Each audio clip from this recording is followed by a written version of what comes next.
former member of Congress and a presidential candidate. And Tulsi, I wanted to go right to you on this Colorado decision, which is now spreading rapidly across the country as states like California, the lieutenant governor is saying to the secretary of state, hey, Colorado court did this. Maybe you can do this without even having to go to court. We can take Trump off the ballot in California for the primary. And while California is a tough state for him to win in the general election, it's certainly very important if you are trying to win a primary to become the Republican nominee. And the world, we've seen it, I talked about it with Secretary Pompeo yesterday, is beginning to mock us because we condemn other countries for doing exactly this. Yesterday, Tulsi, the State Department was putting out press releases condemning Maduro in Venezuela for not allowing other candidates on the ballot the same day this decision came out. I mean, Tulsi, this does not help our standing in the world. It doesn't, but really we should look at the effect that this is having right here at home. The fact that, again, we have many of these leaders who are cheerleading and celebrating the Colorado court's decision are the very same people who are preaching their commitment to defending democracy. The hypocrisy is just it's overwhelming. They're proving their arrogance, and they're also proving their fear. They're showing through their actions and through their words how afraid they are of a free society, of a free American people who make our own decisions on who we want to elect to serve as our president and commander-in-chief. They're proving their arrogance in saying that, well, gosh, the American people are too stupid. They don't know what the right and best decision is, so we're just going to take that power away from them and make it for ourselves because we're the only ones who care about democracy. We're the only ones who care about freedom.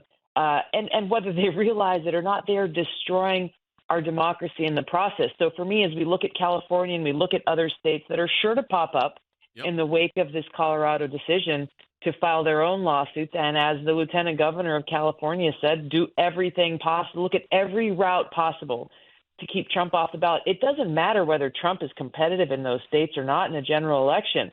The fundamental principle that's being violated here is these people in power are taking away our right to make the decision for ourselves as voters. RFK Jr. sent out a tweet yesterday that I think is very relevant, and I want to read it because I don't care what your political background is, folks. What he says is right.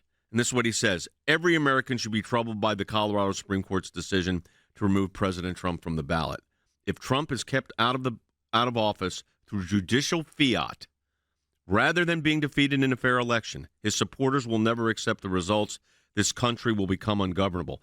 And Tulsi, RFK Jr. is right, because when you take away the fundamental right to vote from people and you don't have due process, as the dissent in Colorado so eloquently pointed out, and you have this, interpretation of the 14th Amendment, Section 3, that nobody buys. A couple of academics think, oh, yeah, I think maybe it works. That we're taking it up for the Colorado GOP with three issues. Freedom of speech, president's not an officer under the Constitution, which he's not, and that Section 3 of the 14th Amendment is not self-executing. But what RFK Jr. has said here is right. It will create chaos in the political system. Jordan's shaking his head because it is unreal. People will feel like they have been cheated. Yes, undoubtedly, and it's kind of a fearful picture, a dark picture when we look at where this path potentially leads. So they're undermining the rule of law, they're undermining the Constitution, they're undermining our democracy. And by the way, I think it's important for us to point out the fact that this is not just something being driven by the Democrat leadership.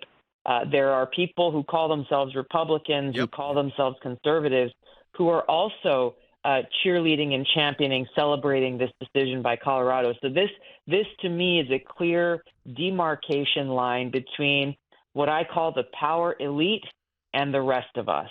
They are more concerned for their power and holding on to it with all that they have, that they don't care that they are destroying our democratic republic in the process.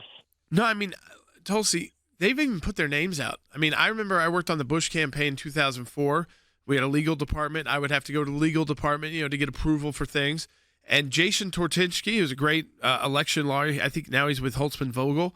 he put his name out there in the article early on when Crew filed this suit, agreeing with their position. I mean, these are what they would call themselves conservative Republican attorneys in Washington, D.C., but the thing they don't like about Donald Trump is he doesn't need them. So he's not good for their business, whether it's their legal or / lobbying business.